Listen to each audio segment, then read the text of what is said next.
नमस्कार दोस्तों, मैं हूँ जोया और ये है आपका प्यारा चैनल रात के रास पर सोया। आज की रात में मैक्सिको की मिट्टी से आती एक सौंधी महक है, जैसे कब्रों की ठंडी हवा में मृत्यु की लहरें खुली हो। चांदनी रातों में चमकते कंकाल, फूलों से सजी समाधियाँ और हवा में गूंजती एक बच्ची की सिसकियाँ, जैसे कोई जीवित मृत गुड़िया अपने कब्र से फुसफुसा रही हो। एक गरीब कारीगर जिसका दिल अपनी बेटी के लिए टूट गया, एक गुड़िया जो मौत को चुनौती देती है, और मैक्सिको सिटी की गलियों में छुपा एक श्राप जहां हर रात आत्माएं जागती हैं और हर सांस एक कब्र की याद बन जाती है। क्या आप तैयार हैं उस राज को खोलने के लिए जो 1930 की एक दुखद रात से शुरू हुई और आज भी कब्रों की रानी सांस लेती है? तो चलिए अंधेरे में उतरते हैं जहां मौत आज भी जिंदा है। मेरा नाम है कार्लोस हार्नाडेस। मैं मैक्सिको सिटी का एक साधारण कारीगर था। 1930 के दशक में मेरी छोटी दुनिया थी, एक छोटी सी वर्कशॉप जहां मैं लकड़ी के खिलौने और गुड़िया बनाता था। मेरी पत्नी मारिया और हमारी 8 साल की बेटी मारिया, नाम एक ही क्योंकि वो मेरी जिंदगी का दूसरा चेहरा थी। मारिया की आंखें बड़ी बड़ी काली जैसे रात के तारे। वो हमेशा मेरी गोद में बैठी रहती, मेरे हाथों से बनती गुड़िया को देखती, कहती, पापा एक दिन मेरी भी गुड़िया बनाना जो कभी न मरे। मैं हंसता, उसके माथे पर चूम लेता, लेकिन भाग्य का खेल अजीब होता है। एक ठंडी शाम 1930 की सर्दियों में मारिया सड़क पर खेल रही थी। हमारा घर मैक्सिको सिटी के पुराने इलाके में था, जहां घोड़े की गाड़ियां अभी भी दौड़ती और शाम ढलते ही छाया लंबी हो जाती। वो एक पुरानी गेंद से खेल रही थी जब एक तेज रफ्तार की कार आई, एक अमीर साहब की जो शराब के नशे में था।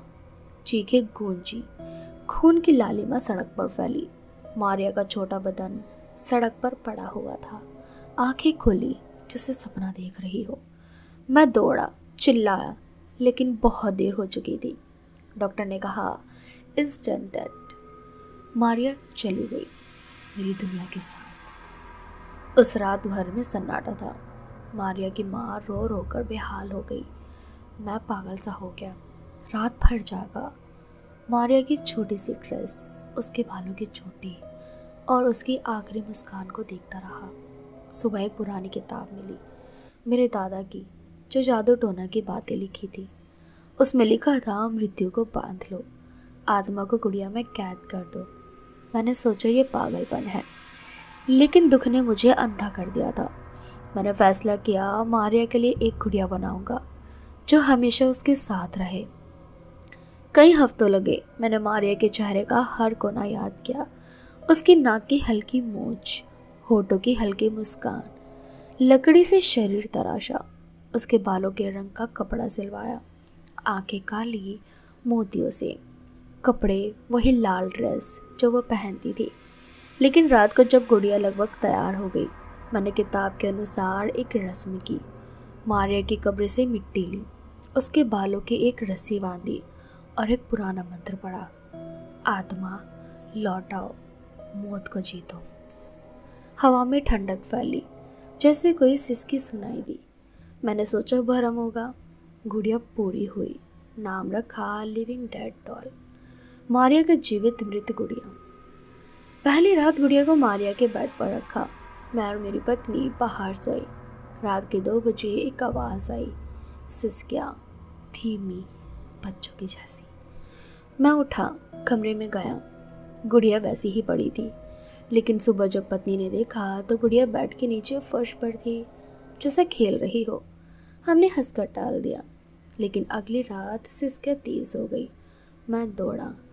गुड़िया अब खड़ी हो चुकी थी, दीवार से सटी, आंखें चमक रही थी। मारिया, मैंने पुकारा। हवा में एक फुसफुसाहट, पापा मैं लौट आई हूँ। मेरी पत्नी डर गई, बोली, कार्लोस ये श्राप है, गुड़िया को जला दो। लेकिन मैं नहीं मान सका। ये मेरी मारिया थी। दिन बीतते गए और गुड़िया का व्यवहार बदलने लगा। सुबह वो किचन में मिलती, मारिया की पसंदीदा गुड़िया के पास। रात को घर की लाइटें खुद झपकने लगी। एक रात मेरी पत्नी सपने में चली गई। मारिया की छाया ने कहा, माँ, गुड़िया मुझे ले जाना चाहती है। सुबह वो बीमार पड़ी, बुखार में तड़पती। डॉक्टर आया लेकिन कुछ न बता सका। गुड़िया अब मेरी पत्नी के बेड पर मिलने लगी। उसके गले पर छोटे छोटे निशान, जैसे कोई दबा रहा हो। मैंने गुड़िया का छुआ, उसका बदन गर्म था, सांस जैसा। मारिया रुको, मैंने कहा, लेकिन जवाब में एक हंसी गूंजी, बच्चे की पर ठंडी। एक शाम पड़ोसी आए, डे ऑफ द डेड के त्यौहार के लिए। मैक्सिको में ये दिन मरे हुए लोगों का होता है। कब्रों पर फूल, संगीत, लेकिन हमारे घर में डर था। एक पड़ोस की बच्ची ने गुड़िया को छुआ। अगली सुबह वो बीमार पड़ी, उसी हाथ से जैसी चोटें, सड़क पर गिरकर। डॉक्टर ने कहा, अजीब, जैसे किसी ने धक्का दिया हो। मैं समझ गया, गुड़िया जलन कर रही थी। वो चाहती थी कि कोई और न छुए। रात को मैंने किताब दोबारा पढ़ी। पता चला रस्म गलत हो गई है। आत्मा बंदी नहीं, बल्कि एक दुष्ट शक्ति ने कब्र की मिट्टी से जन्म ले लिया। मारिया की आत्मा नहीं, बल्कि मौत की भूख थी। मैंने फैसला किया, गुड़िया को कब्र में ले जाऊंगा। डे ऑफ द डेड की रात, जब शहर कंकालों से सजा था, फूलों की खुशबू हवाओं में थी। मैं गुड़िया को मारिया की कब्र पर रखा। मंत्र पड़ा, लेकिन जैसे ही मैं मुड़ा, हवा तेज हो गई, कब्र का पत्थर हिला और गुड़िया गायब। सुबह घर लौटा, वो मेरे बेड पर थी, मुस्कुराती।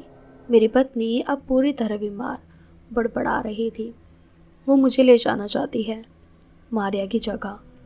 मैं चिल्लाया, गुड़िया को उठाया, आग में डालने लगा, लेकिन लपटें बूझ गई।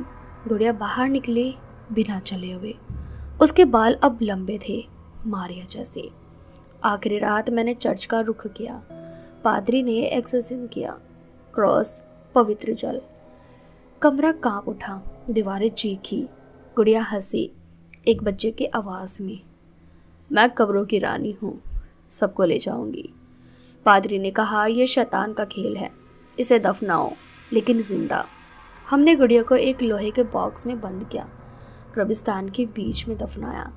लेकिन 1940 के दशक में एक खुदाई हुई, नई सड़क के लिए बॉक्स मिला। गुड़िया बाहर, बिल्कुल नई, बिना सड़न के। मजदूर बीमार पड़े, एक एक कर गुड़िया फिर गायब। 1970 में एक संग्रहालय में रखी गई, लेकिन रात को चीखें सुनाई देने लगी। एक क्यूरेटर ने यह फोटो ली। फोटो में गुड़िया के पीछे मारिया की छाया थी। उसके बाद उस संग्रहालय को बंद कर दिया गया। आज लिविंग डेड डॉल मैक्सिको के एक निजी संग्रह में है, कांच के पीछे। मालिक कहते हैं वो सिसकती है, वो भी रात को, और कभी कभी बाहर आना चाहती है। डे ऑफ द डेड में लोग कहते हैं गुड़िया कब्रों पर नाचती है। क्या यह मारिया की आत्मा है या मौत की रानी? कोई नहीं जानता, लेकिन एक बात पक्की है, वो अभी भी भूखी है। दोस्तों, ये थी पूरी कहानी लिविंग डेड डॉल की, मैक्सिको की कब्रों वाली रानी जो 1930 से मौत को जी रही है। क्या आपके घर में भी कोई पुरानी गुड़िया है जो रात को सिसकती है? कमेंट में बताएं। और अगर आपकी कोई राज भरी कहानी है तो मुझे ज़रूर भेजिए। चैनल को सब्सक्राइब करना मत भूलना, बेल आइकन दबाएं ताकि हर रात एक नया राज आप तक पहुँचे, सीधे आपके सपनों में। मैं सोया हूँ, मिलती हूँ अगले एपिसोड में एक नई डरावनी दुनिया के साथ। तब तक कब्रों से दूर रहना। रात के राज अभी ख़त्म नहीं हुए, वो तो बस जाग रहे हैं। रात के 8:30 बज रहे थे। अंगुल से भुवनेश्वर का सुनसान जंगल वाला रोड। रोहन मेहता अकेले बाइक चला रहा था। अचानक सामने एक आदमी लिफ्ट मांगता दिखा। रोहन ने स्पीड बढ़ाई और आगे निकल गया, लेकिन जब उसने रियर व्यू मिरर में देखा तो उसकी रूह कांप गई, क्योंकि वो आदमी उसका अपना टेक्नीशियन भोला था, जो उस वक्त भुवनेश्वर जाने वाली बस में बैठा था।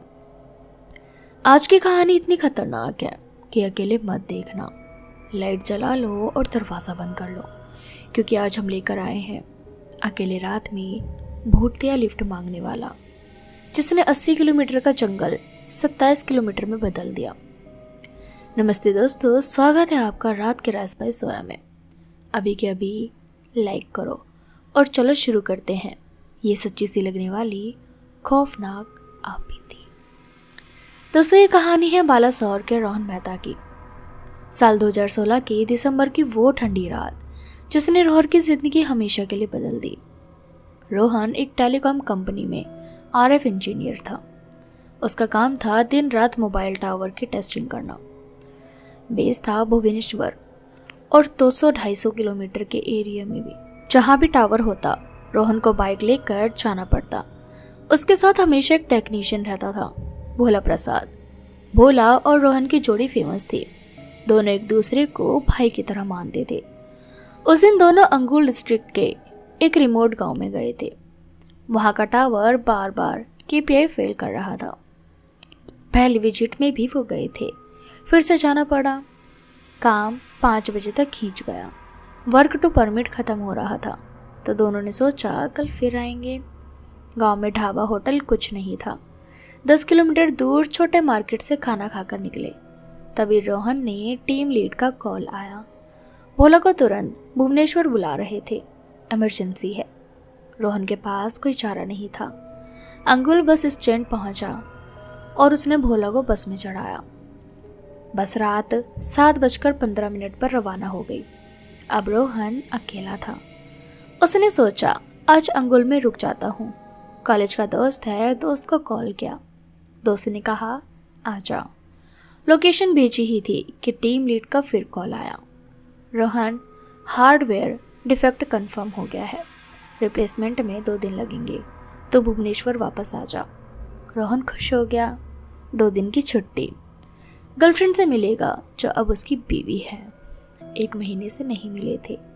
खाना पैक करवाया और बाइक स्टार्ट। नेशनल हाईवे नहीं लिया, ट्रक का जाम रहता है। वो पुराना वाला शॉर्टकट जंगल रोड लिया, जिस रोड पर वो सैकड़ों बार गया था। लेकिन उस रात वो रोड उसका दुश्मन बनने वाला था। रात 8:30 बजे, ठंड इतनी कि हड्डियां चुभ रही थी। रोहन ने पूरा winter jacket, gloves, muffler, helmet सब पहना। कान में ईयरफोन माउंट पर लगा था। स्पीड 70-80। रोड बिल्कुल सुनसान। जंगल शुरू होने से ठीक पहले रोहन ने देखा रोड के किनारे एक आदमी खड़ा है, हाथ उठाकर लिफ्ट मांग रहा है। रोहन ने सोचा रात में अकेला नहीं रुकता, स्पीड और बढ़ाई। जैसे ही पास से गुजरा, रोहन का दिल धक से रह गया। वो भोला था, उसी की जैकेट, उसी का हेलमेट, उसी तरह हाथ उठाए। रोहन शॉक में आगे निकल गया। ब्रेक लगाई, बाइक रुकी। तुरंत भोला का कॉल मिलाया। भोला, तू कहाँ है? अभी तुझे रोड पर देखा। भोला हंसते हुए बोला, सर मैं तो बस में हूँ, भुवनेश्वर पहुँचने वाला हूँ। आपने शराब पी ली है क्या? रोहन का फ़ोन हाथ से छूटते छूटते बजा। मजाक मत कर, मैंने अभी अभी तुझे देखा है। भोला, सर सच में बस में हूँ, लोकेशन भेजूँ? रोहन ने फ़ोन काटा और पीछे मुड़कर देखा, कोई नहीं था। उसके रोंगटे खड़े हो गए। थकान 1 सेकंड में उड़ गई। बाइक स्टार्ट की और फुल स्पीड में भगा दी। अब उसने ठान लिया, ना रुकना है ना पीछे देखना है। लेकिन जंगल ख़त्म ही नहीं हो रहा था। रोहन को याद था 20-25 मिनट में मंदिर आ जाता है। आज 50 मिनट हो गए, मंदिर नहीं आया। स्पीड 90, फिर भी रोड वहीं पर। ऐसा लगा जैसे कोई लूप में फंसा दिया हो। तभी जंगल से सरसराहट जैसे कोई चीज़ बाइक के साथ साथ दौड़ रही हो। पत्तियों की आवाज़, पर कोई दिखाई कुछ नहीं दे रहा था। रोहन ने स्पीड 100+ कर दी। अचानक बाइक एक गड्ढे में गई, बैलेंस बिगड़ गया। किसी तरह संभाला, लेकिन बाइक बंद हो गई। इंजन लाइट चल रही थी, पर स्टार्ट नहीं हो रही। रोहन उतरा, बाइक पुश करने लगा। पसीने छूट रहे थे। तभी रोड के किनारे पैरों की आवाज़, धीरे धीरे, पास पास। रोहन ने फ्लैश चलाई, कुछ नहीं, आवाज़ बंद। फिर शुरू, फिर एक मुस्कुराहट, मुझे ले चलो। वो आवाज़ बिल्कुल कानों के पास थी। रोहन का शरीर पत्थर का हो गया। उसने बाइक छोड़कर भागने की कोशिश की, लेकिन पैर नहीं उठ रहे थे। तभी माइलस्टोन दिखा, अंगुल 27 किलोमीटर। रोहन चीख पड़ा, अरे मैं तो 60 किलोमीटर निकल चुका हूँ। रियर व्यू मिरर में देखा, वो भोला वाला शख्स अब 10 फीट पीछे धीरे धीरे रोहन की तरफ बढ़ रहा था।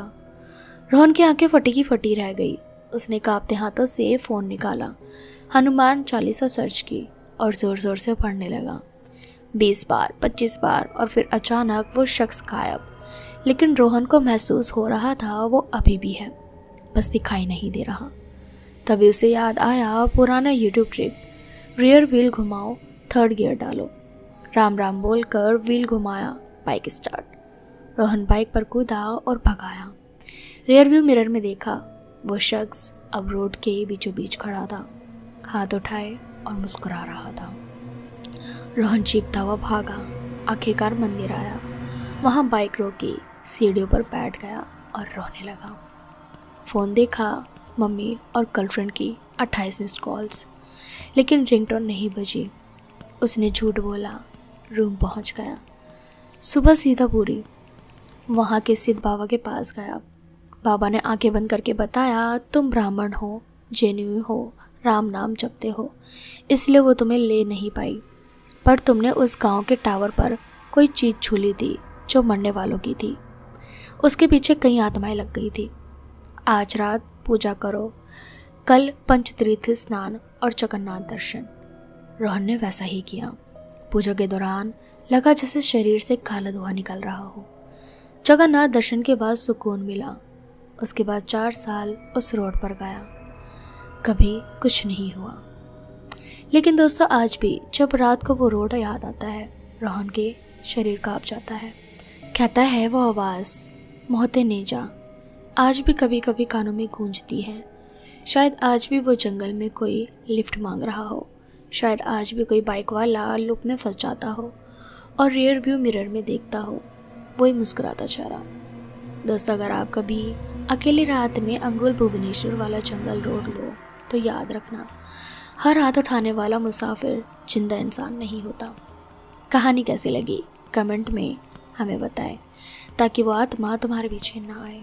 वीडियो भी लाइक कर दो, शेयर कर दो और अपने दोस्तों को जो रात में बाइक चलाते हैं चैनल सब्सक्राइब कर लो और बेल आइकन दबाकर ऑल कर दो, क्योंकि अगली कहानी है उसी रोड पर आज भी लिफ्ट मांगने वाली औरत की, जिसने 3 लड़कों को हमेशा के लिए गायब कर दिया। ये थी आज की सच्ची खौफनाक आप बीती।